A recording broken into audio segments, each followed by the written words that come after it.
This is marriage wisdom for wives who want a long marriage. I've been married to this man 34 years, been with him 40, and I just found out yesterday that he likes ice in his soda. And I sat there for a moment like, wow, all these years, and I'm still learning this man. Now, to someone else, that may sound small, but for me, it wasn't small at all because it made me pause and think, how many things do we miss in a marriage? Not because they're not important, but because they were never said. The moment itself was simple. I handed him a soda. It was already cold. He got up, walked to the kitchen, got a glass, and put ice in it. And I said, "The soda is already cold." And he said, "Yeah, but I like ice in my soda." Just like that, casual. No big conversation, no announcement, just something he preferred that I never knew. And what stayed with me wasn't just the ice, it was the realization. After 40 years together, I'm still learning him. And that made me ask myself something deeper. What else don't I know? What else hasn't been shared over the years? Not because it didn't matter, but because maybe it didn't feel necessary to say or safe enough to say. Because the truth is, there were seasons in our marriage where we were not open like this. There were seasons where we both had resentment, seasons where communication wasn't easy, seasons where things were felt but not expressed. And when that happens in a marriage, people don't just stop talking about the big things, they stop sharing the small things too. Preferences, thoughts, little details, things that seem simple but actually build connection.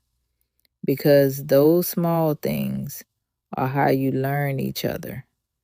They're how you stay connected over time. But when there's tension or emotional distance or resentment, those things get lost. Not because people don't care, but because something in the environment changes. And when the environment doesn't feel safe, people adjust. They become quieter. They share less. They keep things to themselves.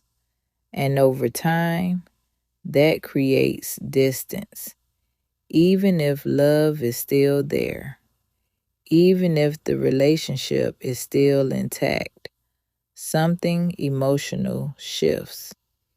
And I can honestly say we had seasons like that where we weren't fully open, where we didn't always feel safe, where I may have been more critical than I realized, where he may have held things in longer than he should have. And when I look back now, I can see how that affects even the smallest things. Because something as simple as, "I like ice in my soda," was never said.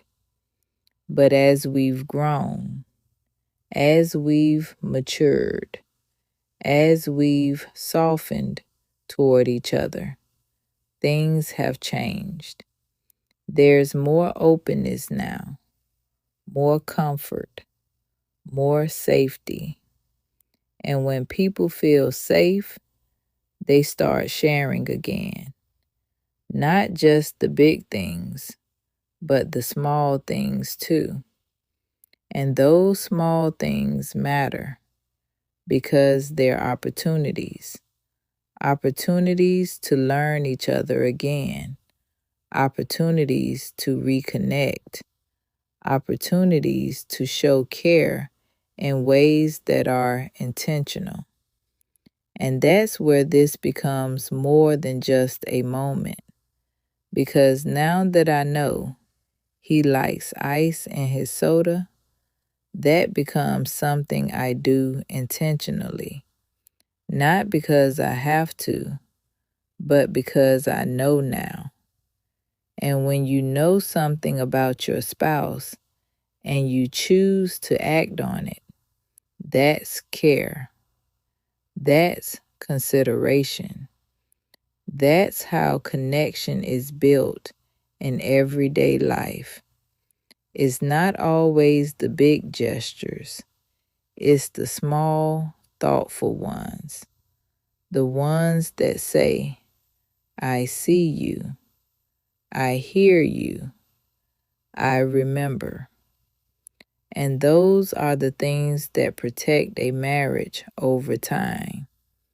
Because long marriages are not built on what we assume, they are built on what we learn over and over again through seasons, through growth, through change.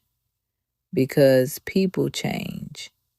And marriage requires us to keep learning who the person is becoming, not just who they were when we met them.